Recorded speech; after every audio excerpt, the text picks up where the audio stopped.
चोरेकर सावंत मित्र परिवार यांच्या वतीने सहर्षाचं या ठिकाणी मी स्वागत करतो।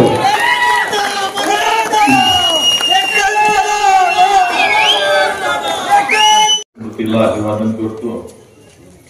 आज या ठिकाणी कारोत्तर विधानसभा मतदारसंघाच्या प्रचाराच्या निमित्तानं आणि या विभागातील सर्वच व्यासपीठावर काँग्रेस आहे, काका गट आहे, भारतीय जनता पार्टी आहे, शिवसेना आहे, आरपी आहे, सगळेच वेगळा हिशेब प्रत्येकाचा केला आणि ह्या वेळेला सगळे मिळून त्यांचा करेक्ट हिशेब करणार। कुठल्याही गोष्टीला योग्य वेळ यावी लागते, तशी आज या ठिकाणी ही वेळ आलेली आहे। आपण बघतोय त्या कारोत्तर विधानसभा मतदारसंघामध्ये प्रत्येक वेळेला या ठिकाणी आलं की प्रत्येकाचं असायचं समोरासमोर फाईट झाली पाहिजे। या ठिकाणी महायुतीमध्ये हा मतदारसंघ भारतीय जनता पार्टीला मिळाला पाहिजे आणि आम्हाला या ठिकाणी कमळ चिन्हावर मतदान करायचं।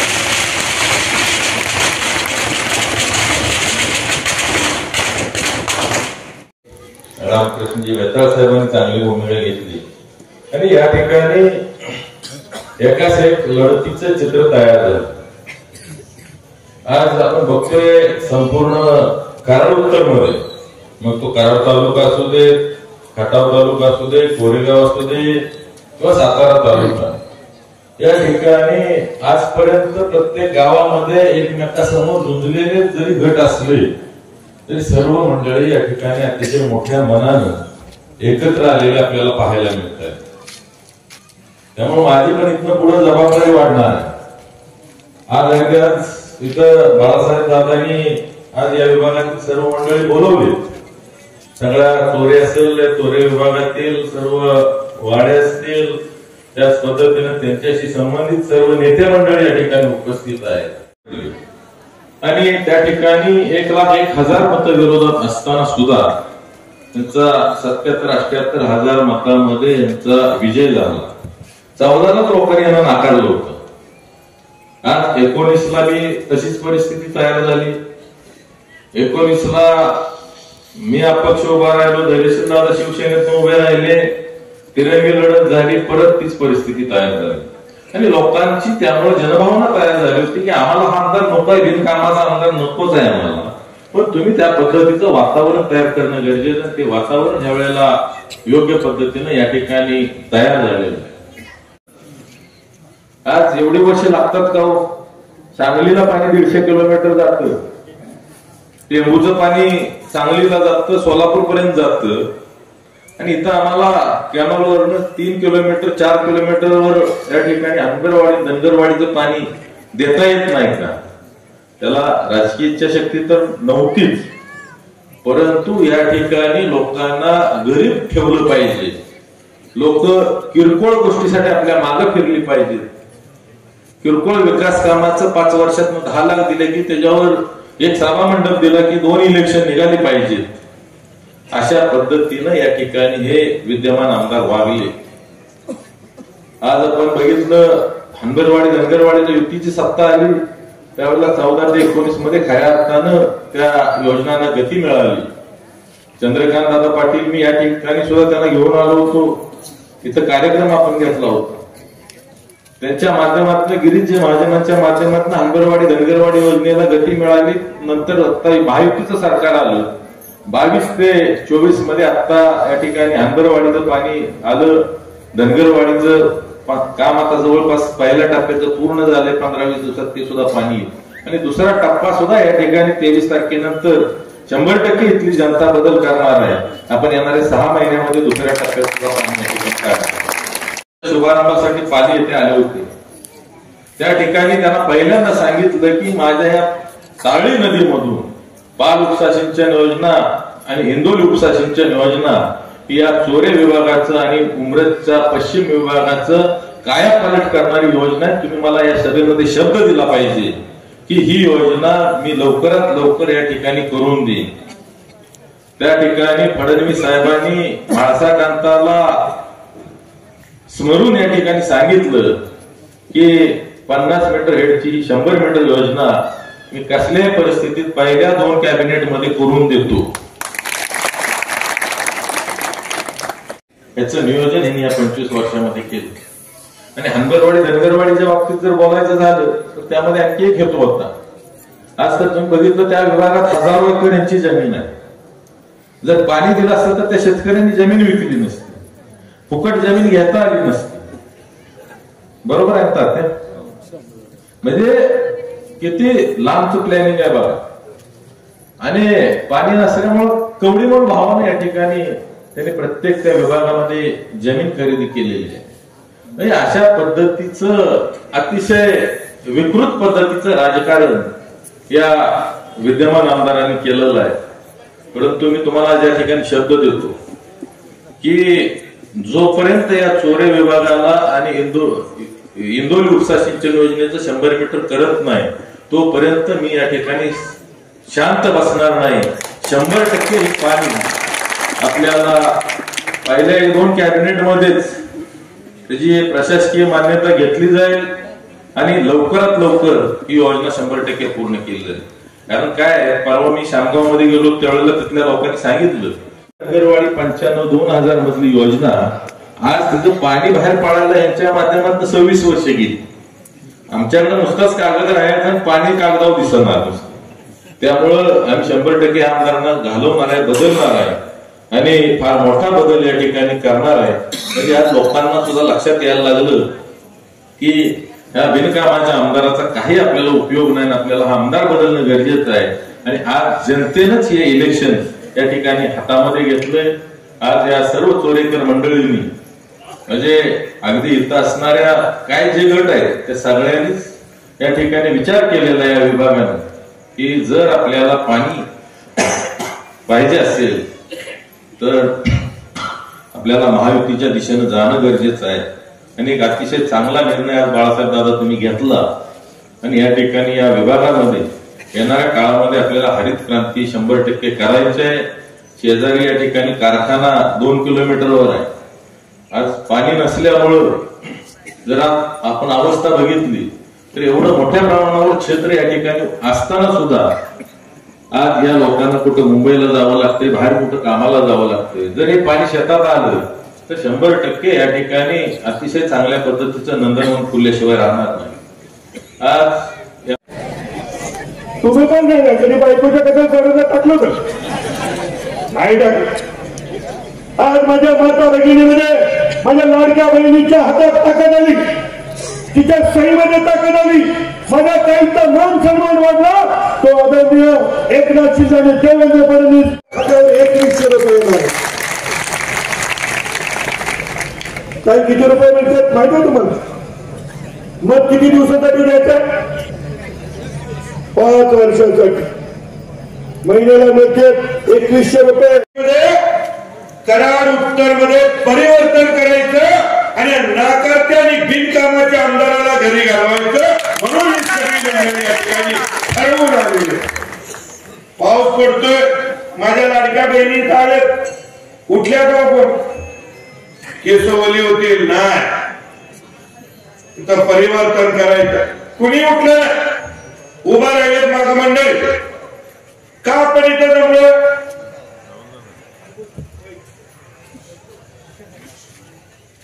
तुम्ही ठरवता बदल करायचं.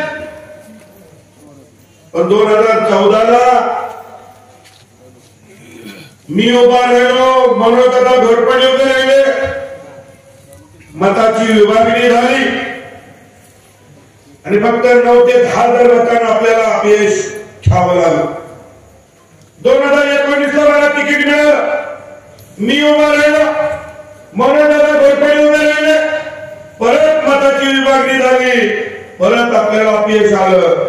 तुमच्या सगळ्यांची इच्छा होती बदल करायची, परंतु मताच्या विभागणीमुळे मत कमी असून सुद्धा हा नाकारता आमदार कायम निवडून आले. म्हणून यावेळी आम्ही सगळे भारतीय जनता पार्टीमध्ये काम करतो. इथं बसणारी सगळी मंडळी हे आम्हाला जबाबदारीने सांगितलं की दादा लोकांच्या मनात परिवर्तन, परंतु ते परिवर्तन करायचं का नाही ते तुम्ही नेते मंडळीने ठरवा. आमचे नेते आदरणीय फडणवीस साहेब या राज्याचे उपमुख्यमंत्री, त्यांनी आम्हाला बोलवून घेतलं. मी होतो, मनोजदादा होते, विकास साहेब होते, आमदार जयकुमार गोरे होते. आम्हाला फडणवीस साहेब लय हुशार आहे. मला म्हणजे उमेदवारी त्यांना दिली.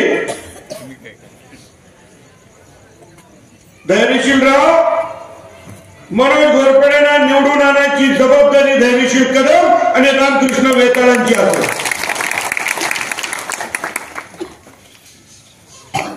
आणि मला सांगायला अभिमान वाटतोय, मनोज घोरपडेंना निवडून आणायची जबाबदारी धैर्यशील कदम आणि रामकृष्ण वेताळांनी घेतली. आणि अर्ध भरलेल्या दिवसापासून आम्ही घरोघरी जातोय, गावोगावी जातोय, लोकांना सांगतोय आपल्याला परिवर्तन करायचं. बाळासाहेब दादा या ठिकाणी 2013 साली ही ग्रामपंचायत दिसली. या ग्रामपंचायतचे पैसे सुद्धा आपण या ठिकाणी दिले. चोऱ्यामध्ये प्रत्येक रस्त्याला पैसे दिले, मस्करवाडीला पैसे दिले, साखरवाडीला पैसे दिले. भगतवाडीचा रस्ता मंजूर केला पण तो त्यावेळी झाला नाही आपल्याकडे. आमची दृष्टी विकासात्मक आहे. गावात जायचं तर गावचा आमचा कार्यकर्ता म्हणतो आम्हाला काहीतरी विकासाला निधी द्या. मी परवा धावरवाडीच्या विकासाच्या उद्घाटनाला गेलो. एक नारळ फोडला, त्या गावातल्या सगळ्या कार्यकर्त्यांच्या चेहऱ्यावर हास्य फुललं. आणि म्हणून हा भाग कैलासवासी बाबासाहेब चोरेकरांचा भाग म्हणून आज पण या घराण्यावर प्रेम करणारी सगळी कार्यकर्ते या ठिकाणी. काय पाप केलं तो या भागानं, काय पाप केलं. तारणीचं धरण झालं, तारणीच्या धरणाचं पाणी या ठिकाणी पाटानं या भागाला येत होत. कोण होतं आमदारीचं, काय नाही ते फुकटचं पाणी घेतलं पाटानं. आज नदीवर योजना केल्या, त्या योजनेचं बिल आहे 14,000, 8,000, 10,000 एकरी. ब्रिटिशापासून ब्रिटिश कालापासून तरी बंधारा, त्या बंधाऱ्याचं पाणी खाली भुयाच्या वाडीत पेरल्यापर्यंत जात होतं. हजारो एकर जमीन नुसत्याच्या बंधाऱ्यानं भिजत होती. कोलपीची जमीन भिजत होती, शेरगावची जमीन भिजत होती. तो बंधारा बंद पाडला. आज पण त्याचं कॅनल त्याच्यावर पैसे टाकले दुरुस्तीला, ते आडवे आले. पालीमध्ये आणि इंदोलीमध्ये तारणी नदीवर उपसा सिंचन योजना मंजूर केल्या. 25 वर्ष घरात आमदार, 1-2 वर्ष नाही, अजून किती संधी वाढणार. 10 वर्ष पीडी पाटील साहेब आणि तुम्ही सलग 25 वर्ष. तुमच्यावर किती लोकांनी प्रेम करायचं, किती लोकांनी मदत द्यायची, काय काम तुमचं. शंभूराज देसाईंनी तारणी नदीच्या त्या पाटण तालुक्याच्या 3 योजना आहेत. त्या 3 योजनेचं 50 मीटर हेड तर 100 मीटर हेड केलं. त्या योजनेचं पाणी पण बाहेर पडलं. तुम्ही कधी करणार. शामगाव गावाचा समावेश टेंबू योजनेचा. टेंबू योजना कराड तालुक्यात आहे. त्या टेंबू योजनेचा जवळजवळ 33 टीएमसी पाणी उचललं जातं. किती? 33 टीएमसी. पण एक तांब्याभर पाणी कधी त्या शामगावला मिळालं नाही. टेंबू योजनेत शामगावचं नाव आहे, पाचूरचं नाव आहे. शामगावच्या लोकांनी उपोषण केलं. उपोषणाला बसले प्रमुख कार्यकर्ते. आमदार भेटायला गेले. उपोषण सोडा, कशाला, जीवाला धोका बिका होईल. लोक म्हणजे आम्ही मेलो चालेल पण आम्हाला पाणी द्या. तर आमदार म्हणले मी नाही सांगत, कधी शामगाव फोन करून कधी पण विचार. एक जरी चुकीचा शब्द असला तर तो तुम्ही क्रॉस चेक करा. शामनाची लोक म्हणले आम्हाला पाणी द्या. ते आमदार म्हणले मी तुमच्या गावाला पाणी देऊ शकत नाही, जे पाणी देतील त्यांच्याकडून पाणी घ्या. हे आमदाराचं उत्तर असतं. आमदाराचं उत्तर असतं. तारणीच्या बंधाऱ्याचं तारणीचं 50 मीटर ते 100 मीटर हेड करायचं काम कोणात? आमदाराचं असतं. 10 दिवस उपोषण चाललं, अन्न पाणी नाही. आम्हाला फोन आला, आमच्या भाजपच्या कार्यकर्त्यांचा फोन आला, सरकार मंत्री पद आलं का नाही? त्या सरकार मंत्री पदाच्या नशेमध्ये, पालिक मंत्रीच्या मस्तीमध्ये इथं आमच्या सगळ्या गाड्यांना चटके दिलं. सगळ्या गाड्यांना चटके दिलं. आमच्या रणजितच्या गावची सोसायटी सुद्धा बरखास्त करायचा प्रयत्न केला. आमच्या भिवो मोहिते पंत पूर्ण सोसायटीतनं काढून टाकलं. आमच्या बापून सोसायटीची चौकशी लावली. हे असलं कारणावं केलं. सगळ्यांचं मला माहित आहे, कारण सगळ्यांना मदत केली. एकावर सुद्धा कारवाई होऊन दिली नाही, कारवाई. जोडून विनंती करेन, ही वेळ परत नाही. बाळासाहेब दादा खूप चांगला निर्णय. भारतीय जनता पार्टीचा जिल्हाध्यक्ष म्हणून आणि या मतदारसंघाचा प्रमुख म्हणून मी तुमचं लाख लाख आभार मानतो. एक परिवर्तनाच्या बाजूने तुम्ही निर्णय घेतला, आपलं धन्यवाद. मी हात जोडून विनंती करेन, ही इतकी माणसं इथं ज्येष्ठ बसले, यांनी खूप बघितलंय हो, खूप सोसलंय, मोठी आशा लावून इथं आले. आणि म्हणून मला सांगितलं दादा थांब थांब, आपण परिवर्तन करूया. यांचं सगळ्यांचं ऐकून मी थांबलोय. आता जबाबदारी तुमची आहे. जर चुकला ना तर काळ पण माफ करणार. ह्या योजना परवा फडणवीस साहेबांनी पालीमध्ये खंडवते साक्षीनं शब्द दिलाय. इंदोरी आणि पाली योजनेचं 50 मीटर ते 100 मीटर हेड करायचं शब्द फडणवीस साहेबांनी दिलाय. तुम्ही तुमचं काम चोख करा. तुम्ही तुमचं मत या ठिकाणी कमळ चिन्ह आपल्या मनोज दादांना द्या. मग बघा परिवर्तन केल्यानंतर काय असतं बघा. आणि किती दिवस एकाच घरात तेच तेच तेच, गडी काही करत पण नाही आणि करून पण देत.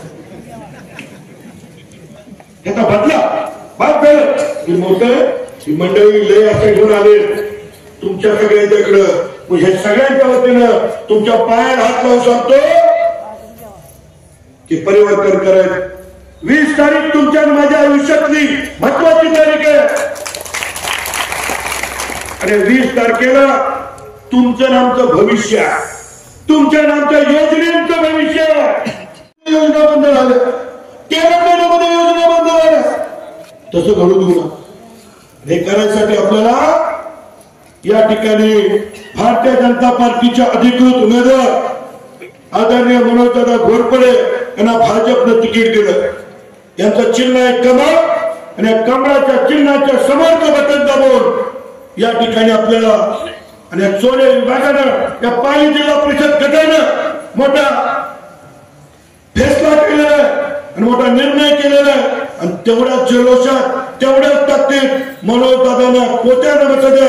मी तुम्हाला सांगतो दादांना, मी तुम्हाला शब्द देतो, तुमची रस्त्याची काम असू द्या, तुमची पाण्याची काम असू द्या, ती सोडवल्याशिवाय परत मत मागायला येणार नाही.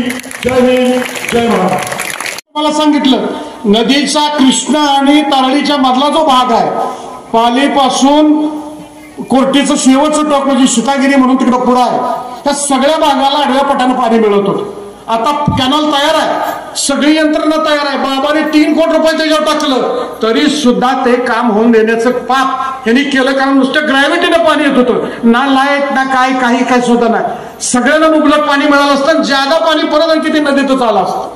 अशा सगळ्या गोष्टी असताना या ठिकाणी कुठलंही काम हे निव्वळ आजपर्यंत तुम्ही बघा, या आपल्या कराड तालुक्यातील या विभागातील प्रत्येक गावातील जे सक्षम माणसं होतं ते सक्षम माणसांचं नेतृत्व खोडण्याचं काम कारण ही माणसं जर सबळ झाली, आर्थिकदृष्ट्या सबळ झाली तर आपल्याला तो पर्याय निर्माण होईल. म्हणून त्या एका दुष्ट हेतून आतापर्यंत चांगल्या माणसांना वेगवेगळ्या स्वरूपात त्रास देऊ त्यांचं कसं खच्चीकरण करता येईल याचा सातत्यानं प्रयत्न झाला. आज आपण बघतोय की आज आपल्या तुम्ही तुमचं ही सगळ्यांनी बघा, पाणी आलं, शिक्षण आलं, इतर शासनाच्या सगळ्याच्या सुविधा ज्या आपल्या कुटुंबाला लागतात, आपल्या गावाला लागतात, आपल्या विभागाला लागतात, या सगळ्या गोष्टी जर करायच्या असतील तर आपल्याला संघटितपणे एक विचारानं या वेळेला आपल्याला हा बदल करणं अत्यंत गरजेचं आहे. हीच वेळ आहे, परत वेळ नाही. कारण काय गेली 35-40 वर्ष काम करून सुद्धा आता ते म्हणतात की मला विकास करायचा आहे. इतके दिवस काय झालं? कोण नको म्हटलं होतं? कशासाठी थकलं होतं? बघा ना तुम्ही, अगदी बारकाईने विचार करा. तर ह्या आता खरं म्हणजे आमची पिढी पुढे आता गेली, परंतु आता जी नवीन पिढी आलेली तडफदार पिढी आहे, निश्चितपणाने ह्या पिढीला कळायला लागलेला आहे. सोशल मीडियाच्या माध्यमातून लगेच सगळ्या गोष्टी त्यांना माहीत झाले की नक्की काय होतं. त्यामुळे ही सगळी तरुण मंडळी पेटून उठले आहेत आणि त्याच्या जोडीला आज जर बघितलं खटाव माणसा धरणातील असंख्य गाव, आपली जी गावं आणि त्याचे असंख्य कुटुंब विस्थापित झाले, घरदार संसार, आपली नाती गोती तिथलं असताना आपलं प्रेम पर्यावरण सगळं सोडून ही माणसं देशभर इकडे आपल्याकडे आली. प्रतिकूल परिस्थितीमध्ये त्यांना माळावर जागा दिली. त्या अशा ह्याच्यात त्या माणसाला ज्या जमिनी दिल्या त्या सगळ्या डोंगराच्या कडेला, त्यांना एकालाही पाणी जात नाही. म्हणजे ज्या प्रत्येकग्रस्तांनी आपला संसार ज्या पाण्यासाठी केला त्यांना मात्र पाणीच नाही. आता त्यांना पाणी देण्याची जबाबदारी आहे का नाही आपली? खरं म्हणजे इतका मोठा त्याचं वर्णन करता येणार नाही, इतका मोठा ह्या लोकांनी त्याग केला. गावागावाला काय पाहिजे, विभागाला पाहिजे, विभागाला काय पाहिजे, त्या सगळ्या गोष्टीचा विचार करून, कारण लोक सगळी परंतु त्यांना काय पाहिजे हे अत्यंत गरजेचं ठरत आहे. परंतु मला वाटतं गेल्या 10 वर्षामध्ये या संग्रामातून आणि मोहनदादा आणि या सगळ्या घोरपडे साहेब, कदम साहेबांनी या विभागाचा अभ्यास केला होता, त्याच्याकडे मॅप तयार झालेला आहे.